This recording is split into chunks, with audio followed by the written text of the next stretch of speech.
తెలంగాణ రైతులు రాసిన పంచనామా ఇది. ఇలా నీ పాలనలో ఈ రోజు వరకు రాష్ట్రంలో 475 మంది రైతులు ఆత్మహత్య చేసుకున్నారు. నువ్వు గతంలోనే అడిగిన లిస్ట్ ఉంటే పంపండి అన్నావు. గంట సేపట్టే నీకు లిస్ట్ పంపినా, కానీ ఏ ఒక్క రైతును కూడా మీరు ఆదుకోలేదు. ఎందుకు జరిగిందో కూడా మీరు ఈరోజు చెప్పినటువంటి పరిస్థితి లేదు. అంటే నీ పాలన ఎట్లుందంటే ఎన్నికల ముందు ఒక మాట, కుర్చీ ఎక్కినాక ఇంకో మాట, బడ్జెట్లో ఒక మాట, పార్లమెంట్ ఎన్నికల ముందు ఒక మాట, పార్లమెంట్ ఎన్నికలు అయ్యాక ఇంకొక మాట, పూటకో మాట. నీది పొద్దుతిరుగుడు పువ్వు కంటే వేగంగా మారుతా ఉన్నావు. ఊసర వెల్లులు కూడా నిన్ను చూసి సిగ్గుపడతా ఉన్నాయి. ఇప్పుడు ఎన్నికల ముందు ఏం చెప్పినావు? పరిగెత్తండి, అప్పులు తెచ్చుకోండి, నేను రాగానే డిసెంబర్ 9 నాడు 2 లక్షల రుణమాఫీ చేస్తాను. ఆ రోజు చెప్పినావా? రేషన్ కార్డు ఉంటే చేస్తా, కుటుంబానికి ఒక్క లెక్కే చేస్తా, ఉద్యోగస్తులు ఉంటే ఇవేం చెప్పలే కదా నువ్వు. ఆ రోజు అందరికీ చేస్తా అన్నావు, పరిగెత్తి తెచ్చుకోండి అన్నావు ఎన్నికల ముందు. ఎన్నికలు అయ్యాక ఏమన్నావు? ఒకసారి నువ్వు ఒక్క సంవత్సరం కడుపు కట్టుకుంటే చాలు 49,000 కోట్లు మాఫీ చేసేస్తా అన్నావు. మరి నువ్వు కడుపు కట్టుకుంటలేవా ఇప్పుడు? మరి ఎందుకు కోతలు పెడుతున్నావు? బ్యాంకుల్లో రైతులు తీసుకున్న అప్పులు 49,000 కోట్లు నువ్వే చెప్పినావు. కడుపు కట్టుకుంటే చాలు ఒక సంవత్సరంలో చేస్తా అని చెప్పినావు. క్యాబినెట్ మీటింగ్ అయినాక నువ్వే ప్రెస్ మీట్ పెట్టి 31,000 కోట్లు 41 లక్షల మంది రైతులకు చేస్తా అని చెప్పినావు. బడ్జెట్లో చూస్తే 26 లక్షల కోట్లు పెట్టినావు.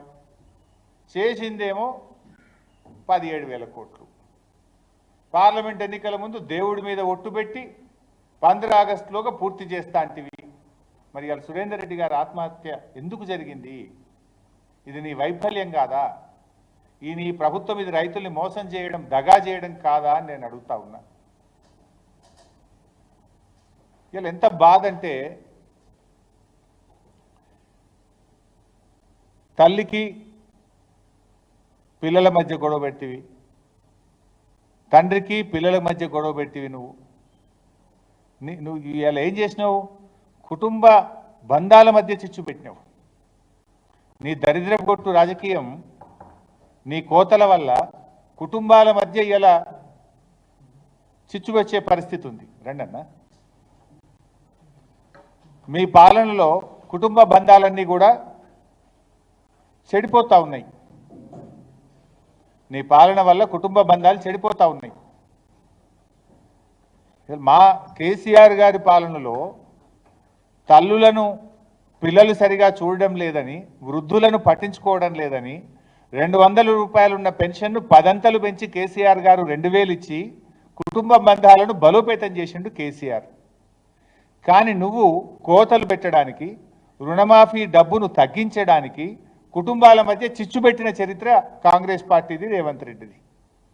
కుటుంబ బంధాలను బలోపేతం చేసింది కేసీఆర్ అయితే, కుటుంబ బంధాలను తెంపుకునే విధంగా, చిచ్చు పెట్టే విధంగా నువ్వు చేసినావు.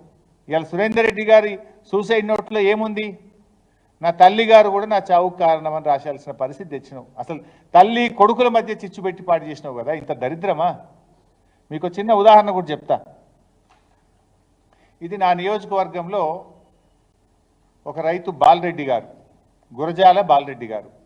ఇది అగ్రికల్చర్ డిపార్ట్మెంటు వారి కుటుంబానికి ఇచ్చిన పేపర్. ఇది నేనేం తెచ్చిన పేపర్ కాదు. గురజాల బాలరెడ్డి గారికి 2 కుమారులు. పెద్ద కొడుకు పేరు విజయభాస్కర్ రెడ్డి, ఈయనకు 2013లో పెళ్ళయింది.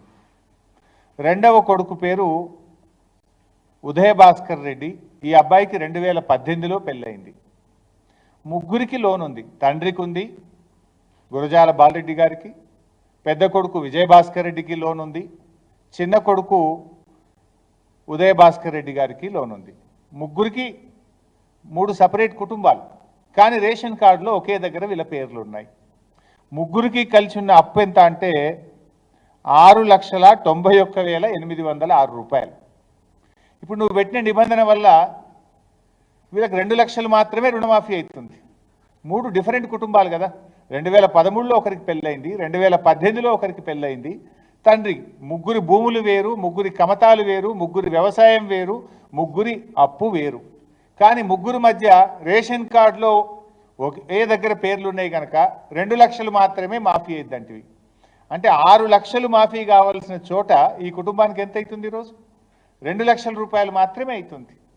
ఈ రైతు పేరు గురజాల బాలరెడ్డి, గ్రామము జక్కాపూరు, జిల్లా సిద్దిపేట జిల్లా. ఇంత స్పష్టంగా ఆధారాలతో సహా చూపిస్తున్నాం. సురేందర్ రెడ్డి గారి ఆత్మహత్య ఇప్పుడు చూసాం మనం, అది దుబ్బాక